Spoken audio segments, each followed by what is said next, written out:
ഇന്ന് നമ്മൾ പറയാൻ പോകുന്നത് വോട്ടർ ഐ ഡി കാർഡിനെ കുറിച്ചാണ്. അതായത് വോട്ടർ ഐ ഡി കാർഡിൽ നമുക്ക് എങ്ങനെ പേര് രജിസ്റ്റർ ചെയ്യാം, പുതിയൊരു വോട്ടർ ഐ ഡി എങ്ങനെ, അതായത് പുതിയ വോട്ടർ ഐ ഡി എങ്ങനെ എടുക്കാം, അതുപോലെ നമ്മളുടെ ഇപ്പം നിലവിലുള്ള വോട്ടർ ഐ ഡിയിൽ നമ്മളുടെ പേര് മാറ്റാം, അതുപോലെ താമസ സ്ഥലം മാറ്റാനായിട്ട് പറ്റും. അതുപോലെ അതിൽ എങ്ങനെ നമ്മളുടെ ഇലക്ഷൻ കാർഡ് ഡൗൺലോഡ് ചെയ്തെടുക്കാം. അതുപോലെ നമ്മളുടെ ഇലക്ഷൻ കാർഡിൽ പേരുണ്ടോയെന്ന് എങ്ങനെ സെർച്ച് ചെയ്യുക, അത്തരം സർവീസുകളെ കുറിച്ചാണ് ഇന്ന് നമ്മൾ പറയാൻ പോകുന്നത്. അതിൽ മെയിനായിട്ട് പറയുന്നത് നമ്മളുടെ പേരെങ്ങനെ മാറ്റാം, അതുപോലെ നമ്മളുടെ താമസ സ്ഥലം, പേരിലുള്ള തെറ്റ് എങ്ങനെ തിരുത്താം, അതുപോലെ താമസ സ്ഥലം എങ്ങനെ ചേഞ്ച് ചെയ്യാം, അതിനെക്കുറിച്ചാണ് പറയുന്നത്. ഈ വീഡിയോ ഇഷ്ടപ്പെട്ടാൽ ലൈക്ക് ചെയ്യുക, സബ്സ്ക്രൈബ് ചെയ്യുക. നിങ്ങൾ നിർബന്ധമായും സബ്സ്ക്രൈബ് ചെയ്യണം. കാരണം നമുക്ക് സപ്പോർട്ട് ഇല്ലാണ്ടാകുമ്പോൾ നമുക്ക് ഇത്തരം വീഡിയോകൾ ചെയ്യാനായിട്ട് പ്രചോദനം കിട്ടില്ല. അതുപോലെ തന്നെ നിങ്ങൾക്ക് എന്തെങ്കിലും സംശയം ഉണ്ടെങ്കിൽ, അതിൽ നിങ്ങൾക്ക് ചെയ്യാൻ പറ്റുന്നില്ലെങ്കിൽ നമ്മൾ ഫ്രീ ആയി നിങ്ങൾക്ക് പറഞ്ഞ് നിങ്ങളെ ഹെൽപ്പ് ചെയ്യുന്നതായിരിക്കും. അതിനായി ഇങ്ങനെ ഒരു സൈറ്റ് നമ്മൾ ടൈപ്പ് ചെയ്യാണ് വേണ്ടത്. അതായത് www.nvsp.in എന്നുള്ള സൈറ്റ് എടുക്കുകയാണ് വേണ്ടത്. ഇങ്ങനെ ഒരു പേജിൽ വരും. ഈ പേജിൽ ലോഗിൻ രജിസ്റ്റർ എന്ന് പറഞ്ഞിട്ടുള്ള ഓപ്ഷൻ ഈ ഒരു കോളത്തിൽ ഉണ്ടാവും. ഈ ഡൗൺലോഡ് എന്ന് പറഞ്ഞിട്ടുള്ള കോളത്തിൽ നിങ്ങൾ ആദ്യമായിട്ട് ചെയ്യുമ്പോൾ ലോഗിൻ രജിസ്റ്റർ എന്ന് പറഞ്ഞിട്ടുള്ള ഓപ്ഷൻ ആയിരിക്കും ഉണ്ടാകുക. അതിൽ ലോഗിൻ ചെയ്യുക. അതിൽ രജിസ്റ്റർ ചെയ്യേണ്ടവർക്ക് രജിസ്റ്റർ ചെയ്യാനായിട്ട് സാധിക്കും. അതിൽ നിങ്ങളുടെ മൊബൈൽ നമ്പർ എൻ്റർ ചെയ്തിട്ട് രജിസ്റ്റർ ചെയ്യാനായിട്ട് സാധിക്കും. അതിൽ എൻ്റർ ചെയ്ത് കഴിഞ്ഞ് അതിൽ ലോഗിൻ ആയി കഴിഞ്ഞാൽ ഇങ്ങനൊരു പേജ് വരും. ഈ ഒരു പേജിൽ ഡാഷ്ബോർഡ് എന്നുള്ള ഓപ്ഷനിൽ ക്ലിക്ക് ചെയ്യുമ്പോൾ അതിൽ നമ്മുടെ മൈ പ്രൊഫൈൽ എന്ന് പറഞ്ഞിട്ടുള്ള ഓപ്ഷൻ ഉണ്ടാവും. ആ മൈ പ്രൊഫൈൽ നമ്മൾ എടുക്കുക. മൈ പ്രൊഫൈൽ എടുക്കുമ്പോൾ ഇങ്ങനെ ഒരു പേജ് വരും. അതായത് നമ്മൾ ലോഗിൻ ആയി കഴിഞ്ഞാൽ ഇങ്ങനൊരു പേജാണല്ലോ വരിക. ഈ ഒരു പേജിൽ നമ്മളുടെ ഫസ്റ്റ് നെയിം ഉണ്ടായിരിക്കും, ലാസ്റ്റ് നെയിം ഉണ്ടായിരിക്കും. അതുപോലെ നമ്മളുടെ EPIC നമ്പർ, അതായത് നമ്മളുടെ ഇലക്ഷൻ കാർഡ് നമ്പർ ഉണ്ടായിരിക്കും. ഇത്തരം വിവരങ്ങൾ ഇതിലുണ്ടായിരിക്കും. അതുപോലെ പ്രത്യേകം ശ്രദ്ധിക്കേണ്ട കാര്യം, ഈ EPIC നമ്പർ നമ്മൾ ഇതിൽ ആഡ് ചെയ്ത് കൊടുക്കേണ്ടതായിരിക്കും. അതായത് നിങ്ങൾ മൊബൈൽ നമ്പറിൽ മാത്രം മൊബൈൽ നമ്പർ എൻ്റർ ചെയ്ത് ലോഗിനായി വന്നു കഴിഞ്ഞാൽ നമുക്ക് ഈ ഒരു നമ്പർ ആഡ് ആവില്ല. ഈ ഒരു ആഡ് ആവണമെങ്കിൽ അതിന് ശേഷം, അതായത് മൊബൈൽ നമ്പർ എൻ്റർ ചെയ്ത് വന്നതിന് ശേഷമാണെങ്കിൽ നമുക്ക് ഈ എഡിറ്റ് പ്രൊഫൈൽ എടുത്തിട്ട് എഡിറ്റ് പ്രൊഫൈലിൽ നമുക്ക് ഇത് ആഡ് ചെയ്ത് കൊടുക്കാനായിട്ട് സാധിക്കും. എഡിറ്റ് പ്രൊഫൈൽ ക്ലിക്ക് ചെയ്ത് കഴിഞ്ഞാൽ ഈ ഒരു വിവരം തന്നെ വരും. അതിൽ EPIC നമ്പർ ഉണ്ടാവില്ല. അപ്പോൾ അതിൽ നമ്മൾ EPIC നമ്പർ ടൈപ്പ് ചെയ്ത് കൊടുത്താൽ നമുക്കത് ആഡായി ലഭിക്കുന്നതായിരിക്കും. ഈ EPIC നമ്പർ ഉണ്ടെങ്കിൽ മാത്രമാണ് നമുക്ക് മറ്റ് ഓപ്ഷനുകളിലേക്ക് പോകാനായിട്ട് സാധിക്കുക. അതായത് ഈ പറഞ്ഞിട്ടുള്ള പേര് മാറ്റാനും അത്തരം സർവീസുകളിലേക്ക് പോകാനായിട്ട് സാധിക്കാം. അപ്പോൾ നമുക്ക് ഇനി ആ ഒരു ഓപ്ഷനിലേക്ക് പോകാം. ഈ ഒരു പേജിലേക്ക് നമ്മൾ മടങ്ങി വരുമ്പോൾ ഈ ഒരു ഇതിൽ ഫോംസ് എന്ന് പറഞ്ഞിട്ടുള്ള ഓപ്ഷനാണ് തിരഞ്ഞെടുക്കേണ്ടത്. അതായത് പേര് മാറ്റാനും മറ്റെല്ലാ ഇതിനും നമ്മൾ ഈ ഒരു ഓപ്ഷനാണ് തിരഞ്ഞെടുക്കേണ്ടത്. ഇപ്പം നിങ്ങളൊരു അതായത് നിങ്ങൾക്ക് പുതിയ ഇലക്ഷൻ കാർഡ് കിട്ടണമെങ്കിൽ, അതായത് നിങ്ങൾ ഇലക്ഷൻ കാർഡ് എടുത്തിട്ടില്ല, നിങ്ങൾക്ക് പുതിയതായിട്ട് അപ്ലൈ ചെയ്യണമെങ്കിൽ ഫോം 6 ആണ് അപ്ലൈ ചെയ്യേണ്ടത്. ഫോം 6 അപ്ലൈ ചെയ്യുമ്പോൾ നിങ്ങളുടെ താമസ സ്ഥലം, നിങ്ങളുടെ ID പ്രൂഫ് ഇത് സബ്മിറ്റ് ചെയ്ത് കഴിഞ്ഞാൽ നിങ്ങൾക്ക് ഇത് ലഭിക്കും. അതായത് നമുക്ക് അപേക്ഷ സബ്മിറ്റ് ചെയ്യാനായിട്ട് സാധിക്കും. അതുപോലെ തന്നെ നമുക്ക് ഇതിൽ ഉള്ള ഈ താഴേക്ക് വരുമ്പോൾ ഫോം 8 ആണ് നമ്മൾ പറഞ്ഞിട്ടുള്ള, അതായത് താമസ സ്ഥലം മാറ്റാനും അതുപോലെ അതിലുള്ള വിവരങ്ങളിൽ മാറ്റം വരുത്താനും ഉള്ള കാര്യങ്ങൾ, അതുപോലെ റീപ്ലേസ്മെന്റ് ചെയ്യാനും, കാർഡ് റീപ്ലേസ്മെന്റ് ചെയ്യാനൊക്കെ ഈ ഒരു ഓപ്ഷനാണ് തിരഞ്ഞെടുക്കേണ്ടത്. ഈ ഒരു ഓപ്ഷൻ എടുത്തിട്ട് നമുക്ക് ഈ ഒരു ഓപ്ഷനിൽ ക്ലിക്ക് ചെയ്യാം. ഈ ഒരു ഓപ്ഷനിൽ ക്ലിക്ക് ചെയ്യുമ്പോൾ നമ്മൾ നേരത്തെ പറഞ്ഞ പോലെ തന്നെ EPIC നമ്പർ നമ്മൾ അതിൽ ആഡ് ചെയ്തതുകൊണ്ട് തന്നെ ഇപ്പോൾ ഇങ്ങനൊരു ഓപ്ഷനാണ് വരിക. സെൽഫ് ഫാമിലി എന്ന് പറഞ്ഞിട്ടുള്ള ഓപ്ഷൻ വരും. അതിൽ സെൽഫ് എടുക്കുക. സെൽഫ് എടുത്തിട്ട് നെക്സ്റ്റ് ക്ലിക്ക് ചെയ്യാം. ഇങ്ങനൊരു പേജ് ലഭിക്കും. ഇതിലാണ് നമ്മളുടെ ഓപ്ഷൻ ഉള്ളത്, അതായത് ഷിഫ്റ്റിംഗ് ഓഫ് റെസിഡൻസ്. അതായത് ഇതിൽ നമുക്ക് മലയാളത്തിൽ നമുക്ക് ചെയ്യാനായിട്ട് സാധിക്കും. ഇതിലിപ്പോൾ നമ്മൾ ഇംഗ്ലീഷാണ് എടുത്തിട്ടുള്ളത്. നിങ്ങൾക്ക് മലയാളം സെലക്ട് ചെയ്ത് കഴിഞ്ഞാൽ മലയാളത്തിൽ തന്നെ നിങ്ങൾക്ക് ഇതെല്ലാം ചെയ്യാനായിട്ട് സാധിക്കും. ഇപ്പോൾ നമ്മൾ ഇംഗ്ലീഷാണ് നമുക്ക് നല്ലത്. അപ്പോൾ ഇംഗ്ലീഷാണ് നമ്മൾ എടുത്തിട്ടുള്ളത്. അപ്പോൾ ഷിഫ്റ്റിംഗ് ഓഫ് റെസിഡൻസ്, അതായത് താമസ സ്ഥലം മാറ്റാനായിട്ട് പറ്റും. അതുപോലെ കറക്ഷൻ ചെയ്യാനായിട്ട് ഈ ഒരു ഓപ്ഷൻ എടുക്കാം. അതുപോലെ നെയിം, ജെൻഡർ, അതുപോലെ ഡേറ്റ് ഓഫ് ബർത്ത്, ഏജ്, ഇത് അതുപോലെ റിലേഷൻ നെയിം, അതുപോലെ അതെല്ലാം ഇതിൽ നമുക്ക് ചേഞ്ച് ചെയ്യാനായിട്ട് സാധിക്കും. അതുപോലെ ഇപ്പോൾ ഈ റിലേഷൻ എന്ന് പറയുന്നത് നമുക്ക് ഹസ്ബൻഡ്, അതുപോലെ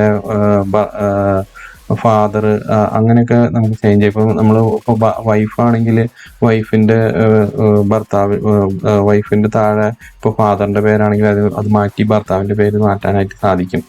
അതുപോലെ ഇതിൽ നമുക്ക് റീപ്ലേസ്മെന്റ് ചെയ്യാനായിട്ട് സാധിക്കും. അതായത് കറക്ഷൻ ഇല്ലാണ്ട് തന്നെ നമുക്കിത് റീപ്ലേസ്മെന്റ് ചെയ്യാനായിട്ട് സാധിക്കും. പുതിയൊരു കാർഡ്, അതിൽ അഡ്രസ്സ് ഒന്നും മാറില്ല, നമുക്ക് പുതിയൊരു കാർഡ് ലഭിക്കും. അതുപോലെ നമുക്ക് നമ്മളുടെ അതായത് നമുക്ക് ഡിസേബിലിറ്റി ആണെങ്കിൽ, അതായത് ഇപ്പോൾ ചെവി കേൾക്കാനോ അല്ലെങ്കിൽ നമ്മൾ വികലാംഗനോ അങ്ങനെ എന്തെങ്കിലും ഓപ്ഷൻ ഉണ്ടെങ്കിൽ, വികലാംഗത ഉണ്ടെങ്കിൽ അത് നമുക്ക് അതിനുള്ള റിക്വസ്റ്റ് കൊടുക്കാനായിട്ട് ഈ പറഞ്ഞ ഫോമിൽ സാധിക്കും. അതിന് പിന്നെ നമുക്ക് വരുന്നത്, ഈ ഒരു ഫോമിൽ നമുക്ക് വരുന്നത് ഇത്തരം കാര്യങ്ങളാണ്. അപ്പോൾ ഇതിൽ നമുക്ക് ഷിഫ്റ്റിംഗ് ഓഫ് റെസിഡൻസ് ക്ലിക്ക് ചെയ്യാം. ഷിഫ്റ്റിംഗ് ഓഫ് റെസിഡൻസ് ക്ലിക്ക് ചെയ്ത് കഴിഞ്ഞാൽ ഇങ്ങനൊരു ഓപ്ഷൻ വരും. അതിൽ നമുക്ക് എവിടേക്കാണോ മാറേണ്ടത്, ഇപ്പൊ കേരളത്തിലാണെങ്കിൽ സ്റ്റേറ്റ് മാറേണ്ട ആവശ്യമില്ല. ഇതിൽ ഈ ഒരു ഓപ്ഷൻ മാത്രം മാറിയാൽ മതി. ഈ ഒരു ഓപ്ഷൻ, അതായത് നിങ്ങളുടെ പാർലമെന്ററി അസംബ്ലി എവിടെയാണ്, അതായത് ഏതിലാണ് വരുന്നത്, നിങ്ങളുടെ മണ്ഡലം എവിടെയാണ് വരുന്നത്, അത് ഇപ്പോൾ ക്ലിക്ക് ചെയ്യുക. അതുപോലെ ഡിസ്ട്രിക്റ്റ് ക്ലിക്ക് ചെയ്യുക. കേരളത്തിന് പുറത്താണെങ്കിൽ ഇതിൽ ക്ലിക്ക് ചെയ്തിട്ട് ഏതാണെങ്കിലും തമിഴ്നാടാണെങ്കിൽ തമിഴ്നാട് സെലക്ട് ചെയ്യണം. അതുപോലെ അത് ഡിസ്ട്രിക്ട് സെലക്ട് ചെയ്യണം, അസംബ്ലി സെലക്ട് ചെയ്യണം. അത് മറ്റ് സ്റ്റേറ്റിൽ പെട്ടവർക്കാണ്. അതിൽ ഭാഷയും അതിനോടനുസരിച്ച് അവിടുത്തെ ഭാഷ ചേഞ്ച് ആവുന്നതായിരിക്കും. അങ്ങനെ നമുക്കത് മാറ്റാനായിട്ട് വളരെ സിമ്പിളായി തന്നെ അത് മാറ്റാനായിട്ട് സാധിക്കും. താഴോട്ട് വരികയാണെങ്കിൽ ഇതിൽ നമ്മളിപ്പോൾ ആ കാർഡിലുള്ള, അതായത് നമ്മുടെ കാർഡിലുള്ള വിവരങ്ങളെല്ലാം ഈ ഒരു പേജിൽ ഉണ്ടായിരിക്കും. അപ്ലിക്കൻ്റ് ഡീറ്റെയിൽസിൽ ഈ ഒരു പേജിൽ ഉണ്ടായിരിക്കും. പിന്നെ നമ്മൾ അതിൽ നിന്നും താഴോട്ട് വരികയാണെങ്കിൽ നമുക്ക് ഇങ്ങനൊരു നമ്മളുടെ റെസിഡൻസ്, അതായത് നമ്മളുടെ അഡ്രസ്സ് കൊടുക്കലാണ്. അതായത് എവിടേക്കാണ് നമ്മൾ ചേഞ്ച് ചെയ്യേണ്ടത് ആ അഡ്രസ്സ്, അതുപോലെ മൊബൈൽ നമ്പർ, ഇമെയിൽ ID, ഇത് നമ്മൾ ടൈപ്പ് ചെയ്ത് കൊടുക്കുന്നതാണ് വേണ്ടത്. അതിനുശേഷം നമ്മൾ നേരെ താഴേക്ക് വരുമ്പോൾ നമ്മളുടെ അഡ്രസ് പ്രൂഫ്, അതായത് അഡ്രസ് പ്രൂഫ് എന്ന് പറയുമ്പോൾ നമുക്ക് ഈ ഇതിൽ പറഞ്ഞിട്ടുള്ള അഡ്രസ് പ്രൂഫുകളെല്ലാം നമുക്കിതിൽ സബ്മിറ്റ് ചെയ്ത് കൊടുക്കാം. ഏതെങ്കിലും ഒന്ന്, അതിലിപ്പോൾ ആധാർ കാർഡ് ആണ് ഏറ്റവും നല്ലത്, അതല്ലെങ്കിൽ പാസ്പോർട്ട്, ഏത് അഡ്രസ് പ്രൂഫാണ് അതിൽ നമ്മളുടെ അഡ്രസ്സ് മെൻഷൻ ചെയ്തിട്ടുണ്ടായിരിക്കണം. ആ അഡ്രസ് പ്രൂഫ് ഇതിൽ അപ്ലോഡ് ചെയ്ത് കൊടുക്കുക, അതുപോലെ സബ്മിറ്റ് ചെയ്യുക. വളരെ സിമ്പിളായി ചെയ്യാൻ പറ്റുന്ന ഒരു സർവീസാണിത്. അതായത് നമുക്ക് വളരെ പെട്ടെന്ന് തന്നെ ഇതിൽ സബ്മിറ്റായി ഇതിൽ പ്രിവ്യൂ ക്ലിക്ക് ചെയ്ത് കഴിഞ്ഞാൽ പ്രിവ്യൂവിലേക്ക് പോകും. അതുപോലെ അതിൽ എന്തെങ്കിലും സെറ്റുകൾ ഉണ്ടോ എന്ന് നോക്കുക, ഇല്ലെങ്കിൽ അത് സബ്മിറ്റ് ചെയ്യാം. സബ്മിറ്റ് ചെയ്ത് കഴിഞ്ഞാൽ നമുക്ക് ഇപ്പോൾ 15 ദിവസമാണ് പറയുന്നത്. അത് നമുക്ക് അതിൽ ചിലപ്പോൾ കൂടാം. ഇപ്പോൾ തെരഞ്ഞെടുപ്പ് വരുന്ന കാലത്താണെങ്കിൽ പെട്ടെന്നാവും, അല്ലെങ്കിൽ ചിലപ്പോൾ കാലതാമസം എടുക്കാം. എങ്കിലും നമുക്ക് നമ്മളുടെ സ്റ്റാറ്റസ് എല്ലാം ചെക്ക് ചെയ്യാൻ പറ്റും. നിങ്ങൾക്കൊരു റെഫറൻസ് നമ്പർ ലഭിക്കും. അത് വെച്ച് നിങ്ങൾക്ക് അതിൻ്റെ സ്റ്റാറ്റസുകൾ ചെക്ക് ചെയ്യാനായിട്ട് സാധിക്കും. വളരെ സിമ്പിളായി നമുക്ക് ചെയ്യാൻ പറ്റുന്ന ഒന്നാണ് ഈ ഒരു സർവീസ്. അതുപോലെ തന്നെ നമ്മൾ ഇപ്പോൾ കറക്ഷൻ ചെയ്യുകയാണെങ്കിൽ, അത് പേര്, ഡേറ്റ് ഓഫ് ബർത്ത്, അതിൽ ഏതാണ് കറക്ഷൻ ചെയ്യേണ്ടതെങ്കിൽ ഇത് മുഴുവനും വേണമെങ്കിൽ അത് ടിക്ക് ചെയ്ത് കൊടുക്കുക. അല്ലെങ്കിൽ name, gender, date of birth, ഇതിൽ ഏതാണ് കറക്ഷൻ ചെയ്യേണ്ടതെന്ന് വെച്ചാൽ അതെല്ലാം നമുക്കിതിൽ ചേഞ്ച് ചെയ്യാനായിട്ട് സാധിക്കും. അത് ആ ഒരു ഓപ്ഷൻ, നെക്സ്റ്റ് ഓപ്ഷൻ എടുത്തിട്ട് ക്ലിക്ക് ചെയ്ത് പോകുമ്പോൾ ഇങ്ങനെ ഒരു ഓപ്ഷനാണ്, ഈ ഒരു ഓപ്ഷനാണ് വരിക. ഈ ഒരു ഓപ്ഷനിൽ പിന്നെ നമുക്ക് ലഭിക്കുന്നത് ഇതിൽ നമ്മളുടെ പേരാണെങ്കിൽ പേര് ക്ലിക്ക് ചെയ്ത് കൊടുത്താൽ പേര് മാത്രമായിട്ട്, അതായത് പേര് കറക്റ്റായിട്ട് ഇംഗ്ലീഷിലും മലയാളത്തിലും ടൈപ്പ് ചെയ്യുക. മലയാളം ഓട്ടോമാറ്റിക്കലി ഇതിൽ വരുന്നതായിരിക്കും. അതുപോലെ നമ്മളുടെ അഡ്രസ്സ് എല്ലാം ടൈപ്പ് ചെയ്യുക. അത് കഴിഞ്ഞ് നമ്മുടെ പ്രൂഫ് എന്ന് പറയുന്നത് നമ്മളുടെ ഇപ്പൊ ഇതിൽ ഇപ്പൊ പേരാണെങ്കിൽ നമ്മളുടെ ആധാർ കാർഡാണ് വേണ്ടത്. ആധാർ കാർഡ് ഇപ്പോൾ ആധാർ കാർഡോ അല്ലെങ്കിൽ പാസ്പോർട്ടോ അതിൽ ഏതെങ്കിലും ഒന്ന് ഉണ്ടായാൽ മതി. പേര് മാറ്റുന്നത് കൊണ്ട് നമ്മളുടെ അതിൽ പേരുണ്ടായിരിക്കും. ആ പേര് നമുക്കിതിൽ ചേഞ്ച് ആയി കിട്ടുന്നതായിരിക്കും. പുതിയൊരു കാർഡിനാണെങ്കിൽ നിങ്ങൾക്ക് ഇതുപോലെ അപ്ലൈ ചെയ്യുന്നതാണ്. അപ്ലൈ ചെയ്യാവുന്ന അതിൽ ക്ലിക്ക് ചെയ്ത് കഴിഞ്ഞാൽ നമ്മളുടെ പേരും ഇതെല്ലാം മുകളിലായിട്ട് വരും. അത് കഴിഞ്ഞിട്ട് ഇപ്പോൾ ഇങ്ങനൊരു ഓപ്ഷനിൽ വരും. അതായത് എന്തുകൊണ്ടാണ് നിങ്ങളത് അപ്ലൈ ചെയ്യുന്നത്, അതായത് നഷ്ടപ്പെട്ടിട്ടാണെങ്കിൽ, അത് നശിച്ചു പോയതാണെങ്കിൽ അത് നിങ്ങൾക്കത് ഫ്രീ ആയി തന്നെ നിങ്ങൾക്കത് പ്രിൻ്റായിട്ട് നിങ്ങളുടെ വീട്ടിലെ അഡ്രസ്സിലേക്ക് വരുന്നതായിരിക്കും.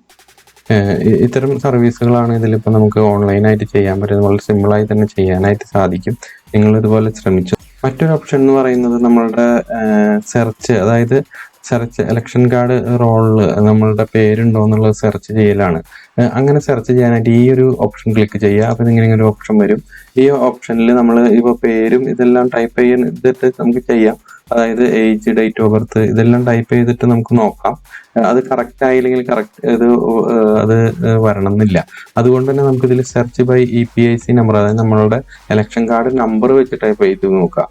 ഇലക്ഷൻ കാർഡ് നമ്പറും സ്റ്റേറ്റും മാത്രം അത് മതി. അപ്പോൾ നമ്മളുടെ പേര് വിവരങ്ങൾ നമുക്ക് താഴെ വരുന്നതായിരിക്കും ഇതിലുണ്ടെങ്കിൽ. ഇല്ലെങ്കിൽ നമുക്ക് പേര് വിവരങ്ങൾ വരില്ല.